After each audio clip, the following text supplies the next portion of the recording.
creating and sharing conversations. It's what we do on arrow.net, ARROE.net. All right, let's do it. Let's play it forward. These are real people, real stories, the struggle to play it forward. Episode number 419 is with Ceaser Emanuel from Black Ink Crew, New York. I'm great. How you doing? Absolutely fantastic. Hey, before we even get started, I want to thank you and everybody at Black Ink for what you guys have done when it came to sharing the stories of people who went home to find out about their families. And you guys created tattoos that honored that journey that's going to be passed forward. That says a lot about you, Ceasar. Thank you. And it's something we decided that, we got to give back. We got to do our part. And to be on this platform and not take some type of responsibility, I feel that would be selfish. Well, you guys at Black Ink have always been so community driven because, I could walk through the NODA district here in Charlotte and everybody assumes the tattoo artist and their lifestyle. No, you guys are real people. Yeah, with real problems. And just because, we don't do the 9 to 5 and we don't wear shirts and ties, that doesn't mean that we can't relate to everybody. And that's why we've been on so long, because we're so relatable. So people can sit there and see themselves in us. Even my struggle. A lot of entrepreneurs out there, even before they became entrepreneurs, were scared. And they watched Black Ink and they was like, nah, I see his struggle and I know I can do it. And that's the one main thing that I loved about this whole thing, because everybody gets to see our journey. Every single character on this show has their own journey, and we also have our journey as a collective. So when people see that, it's just like, it's a blessing. The importance of the reality of Black Ink Crew, it was talked about this morning when I was interviewing Danielle J. Litterman, and she's got a book out. It's called True Story, and she says that we need reality TV so that we can see ourselves and heal ourselves. And don't you think that Black Ink Crew is healing the community just because you guys put yourself out there? I mean, I feel like I never thought about it like that, but I feel like now we are. Like before, it was just us being on TV and just showing our crazy life, You know what I mean? And just showing people like, yo, this is how we live. But for now it's more of healing our community, because we went through so much in this pandemic the last couple of years with the social injustice, the basically the lockdown from the COVID quarantine. There's just so much that mentally we're drained as a people. So it's time for us to sit there and have a good time, get back to us and get back to our community, get back to seeing people. Like, it's something that's needed. Mm-hmm. Are people getting back into that chair? Because, so many times people get ink and stuff like that for a family journey, or basically they get it because they want to be cool. Or I've got tattoos on me that I got because I needed that release. I needed something that was going to give me something new to look at. I'll be honest with you, ever since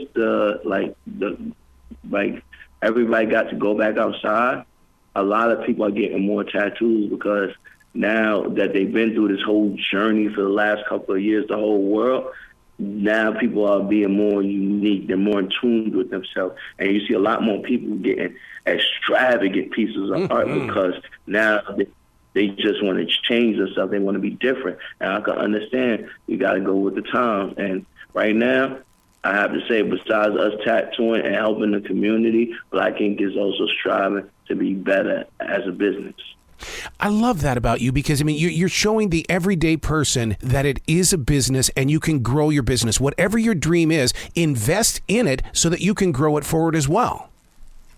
Right. It's always best to invest in your dream instead of somebody else's dream, because only you can see your vision, only you can see it through. And that's what a lot of people ask me, where I see this Black Ink thing going. I see it where it's at right now, but not in this full capacity. I always knew I would get my crew somewhere, but I never knew it would help so much that I could help other people and their crew and their family. So now it's becoming more of it became almost like a culture. Mm-hmm. What is it like for you as a businessman, Ceasar, in the way that, East Coast, West Coast is working inside Black Ink Crew? Whereas, because, you've got the Compton show as well. There was a time period where East and West did not get along with each other. Isn't that a beautiful thing? Yes. Like, we're showing different, East and West Coast didn't get along in the music industry. I don't feel like it should be brought into this industry. I feel like that should be left. I feel like we're one. We're all on the same struggle. At the end of the day, East Coast, West Coast, South, North, we still one people. We might have different accents. We might have different ways of doing things, but the main thing is to help our family provide and make sure that people know our name through our artwork. And I feel like once you're down with Black Ink, you're going to get there. You spent some time down in Atlanta. I'm here in the Carolinas, so I know what Southerners are like. What was there a culture shock when you went down to the Atlanta area with the clients? Put it like this. See, with New York, we so used to things going so quickly. Yeah. Everything, you gotta get a million things done in one day. In Atlanta, we actually got to breathe. Yeah. Like, it got to slow down, and we got to live life a little bit more, even with our tattoos. Like, we was doing a whole bunch of tattoos, but we was also having a lot of fun. Mm-hmm. Plus, I love the way that in the South, it's a different kind of language in the way that when someone says, well, bless your heart, they mean something else. I had to learn that the hard way. I said that to somebody, they're like, whoa. I'm like, well, they mean what that meant? Okay. So I had to learn certain slangs down there. Well, yeah, and the thing is that, I mean, even the traffic, I mean, how do you go from a city in New York to Atlanta when you get down there on Spaghetti Junction? I mean, Ceasar, did you get involved with any of that traffic? Listen, I have been in that traffic, and it's not as bad as New York. Really? Like, you have to understand, New York traffic, you can get into traffic at 11 o'clock at night coming home. And the FDR, that is only 3 lanes. In Atlanta, y'all have 5, 6 lanes. In worst case scenario, it gets too skeptic, I hit the HOV lane. And I'll be honest with you, sometimes it just be me in the car, but I ain't sitting in no traffic like that. But it's not as bad as New York. So now, when you have people come in and they're on the show, or even on an everyday basis, do you feel like that you are a part-time psychologist, or do you even study into that so that when they do come and sit down with you, you make that instant connection? Because we don't stop at one tattoo. We get more than one. Oh, yeah, like, any tattoo artist will tell you that they are a psychologist. Like, you take on a lot of extra baggage every day working, and I just feel like no matter if you want to hear it or you don't, you're going to. So you might as well just sit there, go for the ride, give the best advice you have. And you don't understand how much relation advice I done gave out, how much people advice I done gave out, how much just life advice that I gave out, and it's to the point that I just feel like I could be Dr. Ceasar. And I think I'm gonna go for my doctor real soon, you know what I mean? But I've been doing this so many years, and I've been talking to so many people, especially those long-time customers and long-time clients that become friends, and you know basically their whole life, their kids, their mama, their pop, because they been sitting there talking to you. It's like you can't. Those are the bonds that I cherish, because these are people that I wouldn't meet on a regular basis, because you just don't run up and say hi and introduce yourself to every person. You feel me? So just that alone, I appreciate that, and just have friends and different cultures and different atmosphere is a blessing.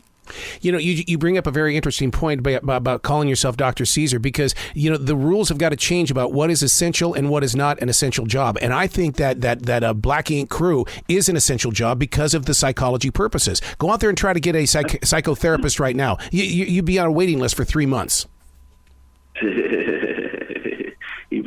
Yeah, I would. And I'm not going to tell you no lie. I feel like we essential during the pandemic, and we did what we had to do towards everything we can do to help the essential workers during that pandemic.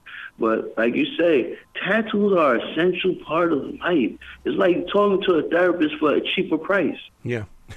Well, don't you love big businesses that are accepting tattoos? I remember that there were many times where I was forced to wear long sleeves, and I had to hide my tattoos. Nowadays, they allow me to have them. I mean, to be truthful, like, it's something that they couldn't stop. It was something that was bound to happen, because when I first started That's when there was lawyers, there were CEOs of Fortune 500 getting tattoos, but they was doing it and covering it with their suits. Now it came to such a thing that's no longer taboo now. Like, as long as you don't sit there and have like FTW on your forehead or something crazy, it's like everybody accepted, and they're accepting that everybody is unique in their own way, and tattoos make them more unique and more of a piece of art. And basically, skin has become the new canvas.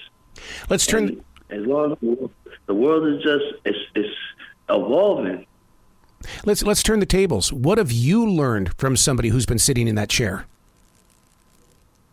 Oh, I've learned a lot. Most important thing I've ever learned by somebody sitting in my chair is patience. Oh my God, yes. Like there was just this man, and he was telling me about this story. How every time he rushed into something, it will always backfire on him.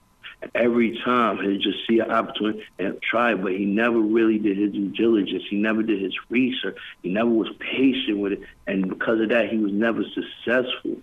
And that's some of the things that I started doing. And that's why I feel like I'm getting so successful, because people think that I just rush and open up tattoo shop after tattoo shop. But I've learned due diligence. I've learned being patient, looking at stuff, looking from the inside out, just calculating and recalculating.